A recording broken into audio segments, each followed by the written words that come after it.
C'est un Dieu merveilleux qui n'est pas venu condamner. C'est un Dieu vivant.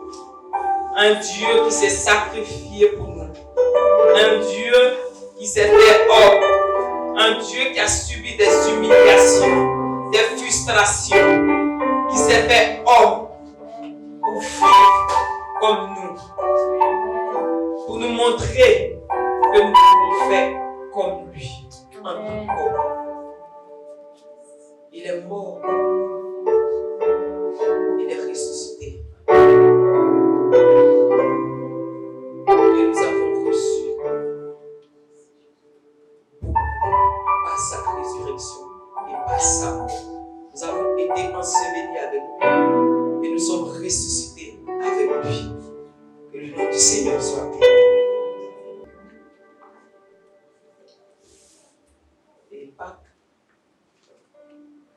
c'est une fête qui a été instituée par le Seigneur, par Dieu le Père. Quand nous prenons le livre d'Exode 12, nous le voyons dedans. Il a institué la Pâque pour commémorer la sortie d'Égypte. Les enfants d'Israël étaient en esclavage en Égypte. Et aujourd'hui, la Pâque que nous fêtons, c'est la Pâque instituée par le Seigneur Jésus-Christ de Nazareth. Alléluia. Lui-même, il était juif. Alléluia. Et la Pâque juive se trouve dans la Bible. Donc, nous n'allons pas passer outre. Alléluia. Nous allons revenir à la racine pour dire de quoi est-ce qu'il s'agit réellement. Célébré par une fête en l'honneur de l'Éternel. Alléluia. Amen. Et l'Éternel encore ajoute que cette fête soit perpétuée. Alléluia. Amen. Que le nom du Seigneur soit béni. Amen. Donc ici, la Bible dit que les enfants d'Israël étaient en Égypte. Et en Égypte, ils étaient en esclavage. Ils étaient maltraités. C'est eux qui faisaient tous les travaux les plus difficiles. Et certainement, ils n'avaient même pas ils n'étaient pas bien rémunérés. Donc, l'Éternel les a vus. Il a vu leur souffrance parce qu'ils gémissaient, parce qu'ils criaient à lui. Donc, l'Éternel a entendu les cris de son peuple et il a fait partie de Moïse pour délivrer son peuple. Mais lui-même, il a endurci le cœur du Pharaon et donc, ça n'a pas été facile pour que le peuple sorte d'Égypte. Et en fin de compte, Pharaon a laissé sortir le peuple. Pourquoi? Parce que l'Éternel a frappé pour finir tous les premiers-nés d'Égypte. Et les premiers-nés d'Israël n'ont pas été touchés. Pourquoi? Parce qu'il avait laissé des recommandations. Il leur avait dit de prendre un agneau sans tache ni ride. Et comme je le disais tantôt, c'est l'ombre des choses à venir. Nous savons que notre Seigneur Jésus est appelé l'agneau de Dieu. Il a vécu sans péché. Et ces agneaux-là qu'ils ont mangés, le sang a été mis sur les linteaux des portes. Et quand la mort est venue, la mort a frappé seulement les Égyptiens. Alléluia. Amen. Et le peuple d'Israël a été sain et sauf.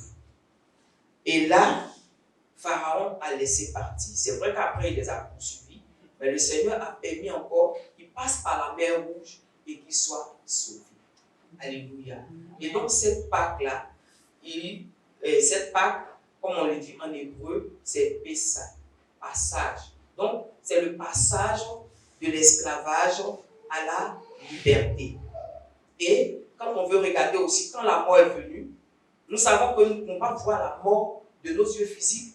Donc, c'est quelque chose aussi à connotation spirituelle. L'Éternel a combattu pour son peuple de sorte que les dieux égyptiens sachent que c'est lui le vrai Dieu. Il a frappé tous les premiers-nés. Parce qu'il y a eu une démonstration de puissance avant ça. Il y a eu beaucoup de choses. Quand Moïse a jeté sa canne, les autres aussi ont fait. Il y a eu plein de serpents, il y a eu l'eau qui a rougi, tout ça. Ça ne les a pas effrayés. Parce qu'au début, ils ont pensé que c'était une petite affaire. C'est après qu'ils ont compris que ils avaient affaire à un grand Dieu, mais pas à une petite entité spirituelle. Jusqu'à ce qu'ils voient la mer s'ouvrir, et tellement ils étaient endurcis, peut-être qu'ils ont pensé que c'était un spectacle comme ça, ils sont entrés et ils ont été tous exterminés. Donc là, nous voyons que l'Éternel a combattu pour son peuple.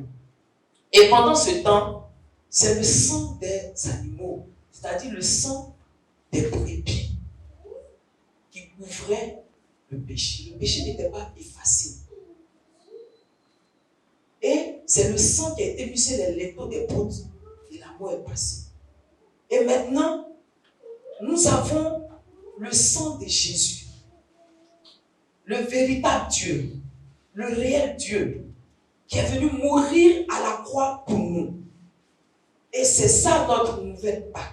Parce que Jésus, il y a eu plein de prophéties. Et le peuple a tout fait. Ils ont voulu éviter de le crucifier ce jour.